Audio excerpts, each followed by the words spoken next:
Pinocchio, Good Bedtime Stories for Kids. Today we have a book named Pinocchio, Good Bedtime Stories for Kids. I think they're so pretty. I hope you guys really enjoy it. I love it. Please give this video a like if you enjoy it, and don't forget to subscribe for more stories. Thank you, reading. So, here we go. Tell very popular fairy tale stories of Pinocchio. This is a story about one boy Pinocchio who created in wood by one old man. Read more in Pinocchio's story. Once upon a time there was a piece of wood lying in a corner of the carpenter's workshop. It looked just like any other piece of wood. The carpenter's name was Mr. Cherry, and he needed a table leg, he said, catching sight of the wood. He rested it against his worktop and picked up a chisel. As the chisel touched the wood, a voice cried out, "Don't hurt me!" Mr. Cherry looked up in surprise. He was alone in the room. I must be imagining things, he thought. But when he tried again, tapping the chisel against the wood, someone screamed. "Who's there?" shouted Mr. Cherry. There was no answer. He shook the wood and listened carefully. Nothing. Just then, his friend Geppetto knocked at the door. "I want to make a puppet," announced Geppetto. "Good for you, Macaroni Hair," called a voice.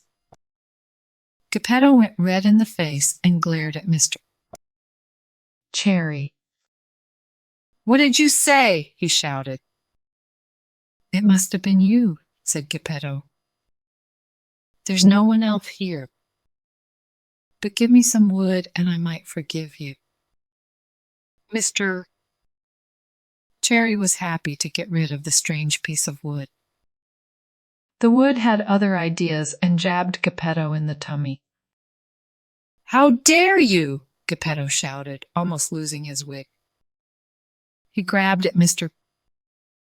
Cherry's arm, and Mr. Cherry pushed him away. "Biff!" went Geppetto, knocking off Mr. Cherry's wig. "Boff!" went Mr. Cherry, and Geppetto's wig fell to the floor. After that, the two men looked so silly, they burst out laughing. And then they weren't cross anymore. "Goodbye, my friend," said Geppetto, taking the piece of wood. "Goodbye, Geppetto," replied Mr. Cherry. He closed the door and breathed a sigh of relief.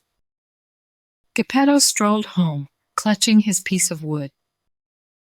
"I'll make the best puppet in the world," he thought, "and call him Pinocchio." First, he chipped at the wood to make a head with hair. Then he gave the puppet 2 eyes. No sooner were they finished than one of them winked. Geppetto did not notice. He had moved on to the puppet's nose.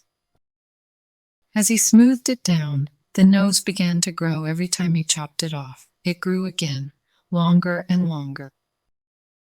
Geppetto gave up on the ridiculous nose and carved out a mouth.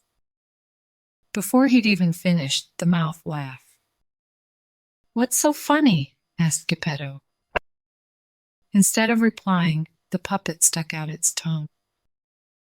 "Behave," said Geppetto, shaping the puppet's body. "Remember, you're only a piece of wood."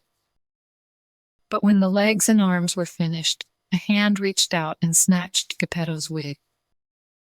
Before he could say, "Stop, Pinocchio," the puppet jumped up and ran out of the house. Slap bang into a policeman. "What's going on here?" asked the policeman. Then he saw Geppetto waving his chisel and decided he looked dangerous. "You're under arrest for threatening a puppet," the policeman said, leading Geppetto away. The end. Good job, friends. Thank you so much for reading with me. Bye, I'll see you next time.